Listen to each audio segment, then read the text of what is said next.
on, Charlie Brown.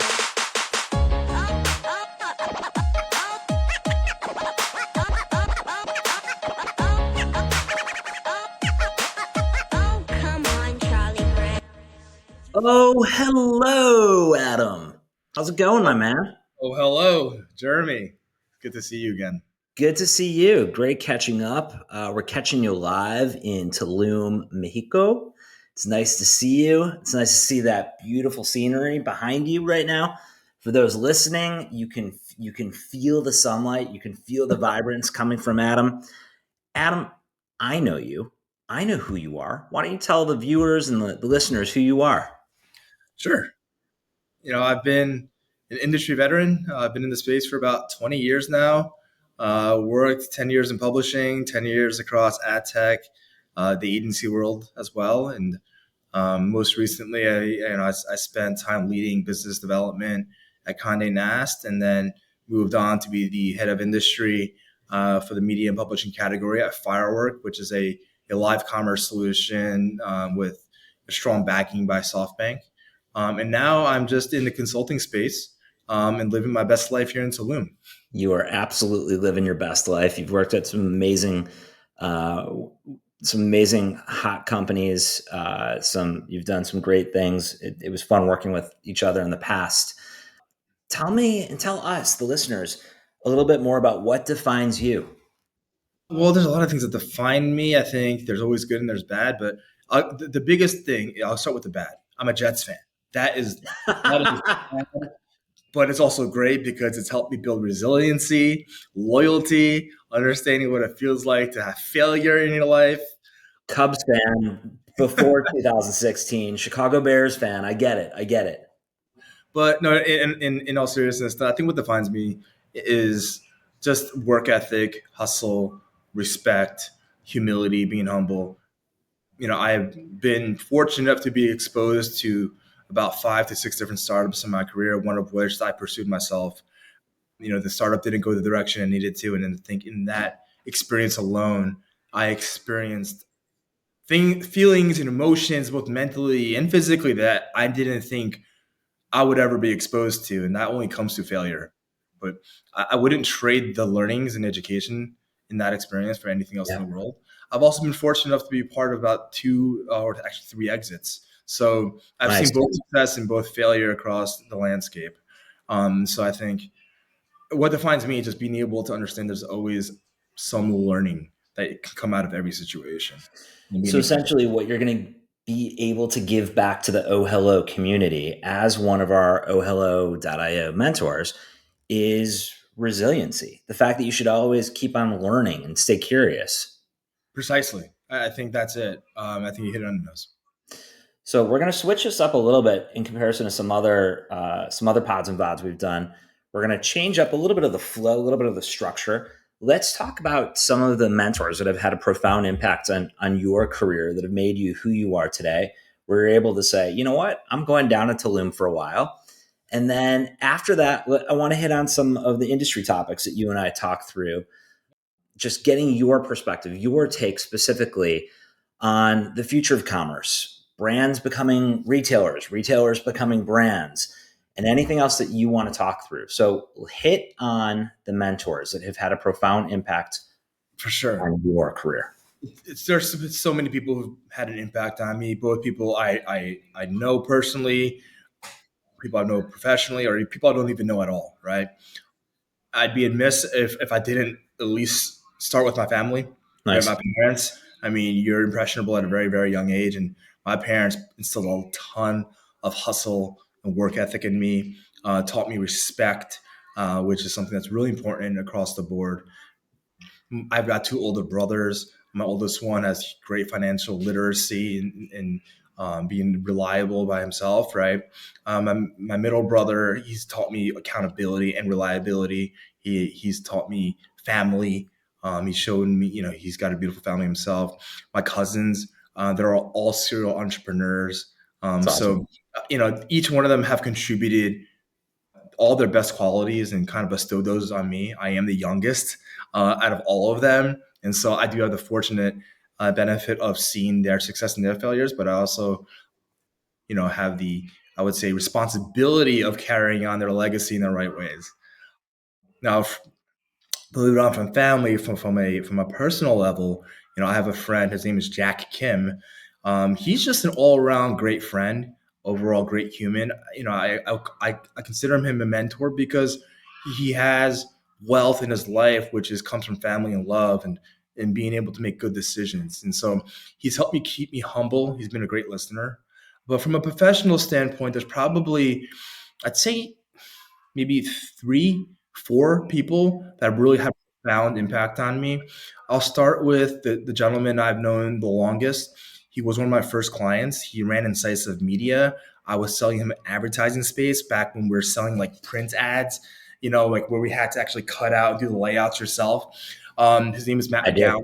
Yeah, his name is Matt McGowan. He's currently the country manager on GM for Snapchat in Canada. Nice. He started off as a client, became a friend, and ultimately what we call as a friend tour. I just saw him recently in Toronto. He's one of the sharpest guys I know, one of the most humble people I know. My former business partner, I actually, when I was launching a social ad platform, he helped lead the product and I did the client servicing, the sales side. His name is Sumant Yaramili. He's currently the GM from a retail media side of Philo. He's gone Nice. through two successful exits himself, came from Techstars. He's been a rock for me. He lives in LA with me, but he's always been there. And he's become a very, very close friend to me. A lot of great people at Philo.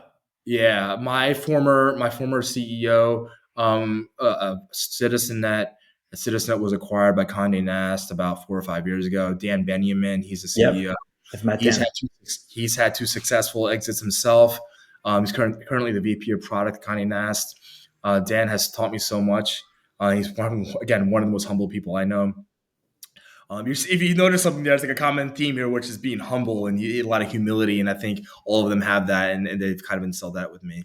And then lastly, one of the reasons why I'm in Tulum, the CEO of Block Fusion, which is a Bitcoin, or sorry, crypto mining company.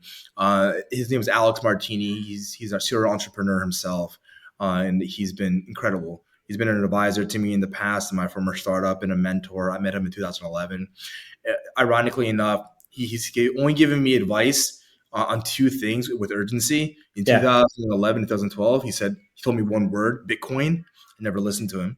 2016, and I didn't listen to him either when he said Tulum in 2016.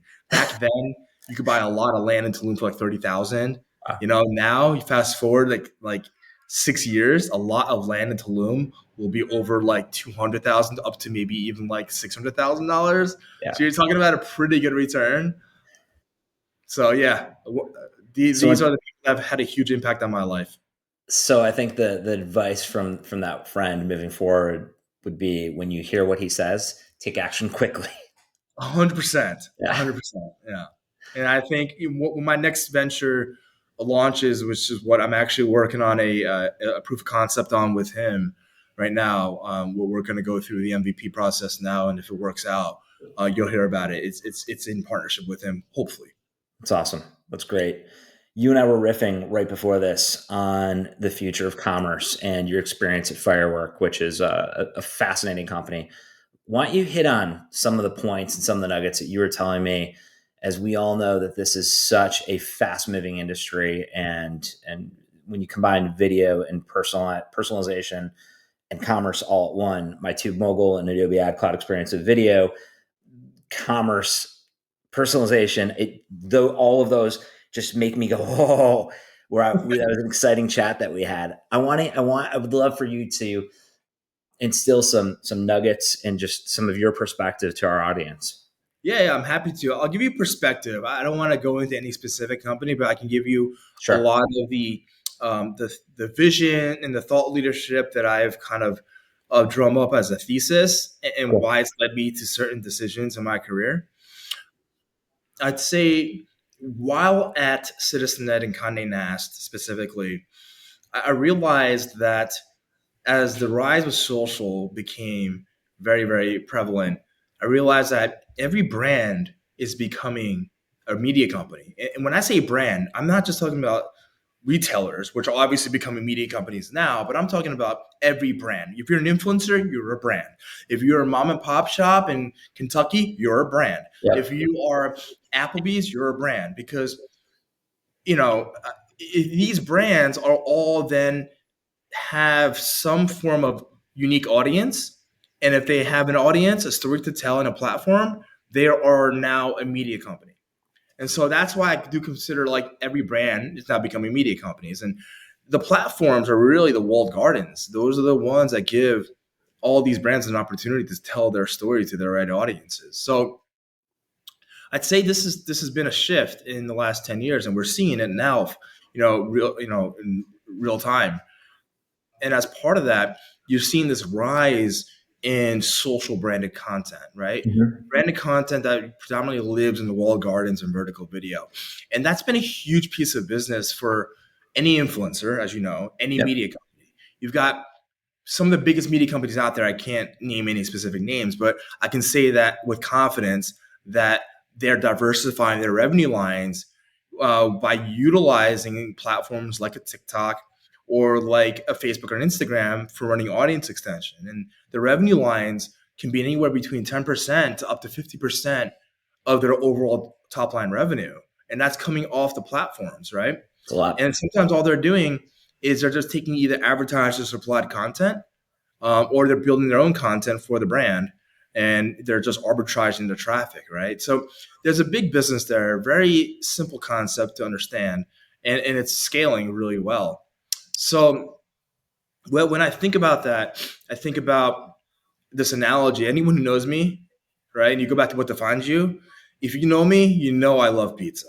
Okay, I fucking love pizza. Yes, I have a stance that like pineapple does not belong on pizza, but when I use branded content as an analogy, branded content is like pizza, okay?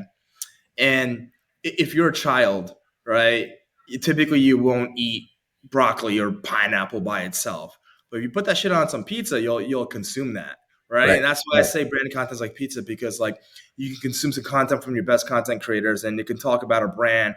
You'll still listen, you'll still watch because you want to see Right. the rest of that content, right? And so as I see this happening, I also see some of the biggest value that these creators or media companies bring are their audiences.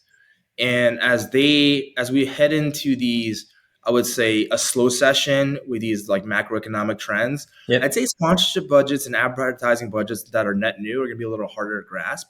So I definitely think, and this, again, this is just my thesis here. I definitely think media companies are becoming retailers now. I think there's a lot of media companies who are going to try to sell SKUs on their own that they develop as their own IP. If you look at Bustle, Bustle's created their own shop. Allure has their own shop. Allure has Yep. created a brick and mortar at one point.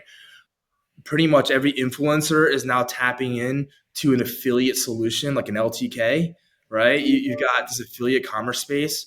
So I do feel that every media company, whether you're a small influencer or a big media conglomerate like NBCU or Condé Nast, you're becoming a retailer in some capacity. With the current macroeconomic trends, I also feel like for brands, it's a safer space to play if you're going to pay a content creator or a media company on performance because it guarantees some level of performance, right? So definitely think that's one of the theses that I've been leaning into. Nice. It's led Nice. me to my career decisions. You know, I definitely think Firework is an amazing technology and company that can help propel some of these solutions in the marketplace. But you know, at the same time, when I look at ad tech and I even look at creative tech, there's so much money being pumped into that side of the industry, right? Of One course. thing that one thing that I noticed is that there hasn't been that much money or disruption or innovation around the affiliate commerce space. You know, I think the last company that's really made a splash is Stack Commerce, and they had their exit.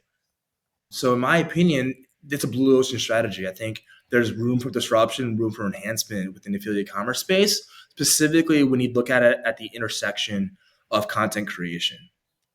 So that's sort of like Great. my thesis in a nutshell of Well, how I kind of perceive the market. that's awesome. Adam, we appreciate you. We're excited to have you on the OhHello platform. Thank you, my friend. Excited to have everyone pick you. Talk soon, my man. Thank you.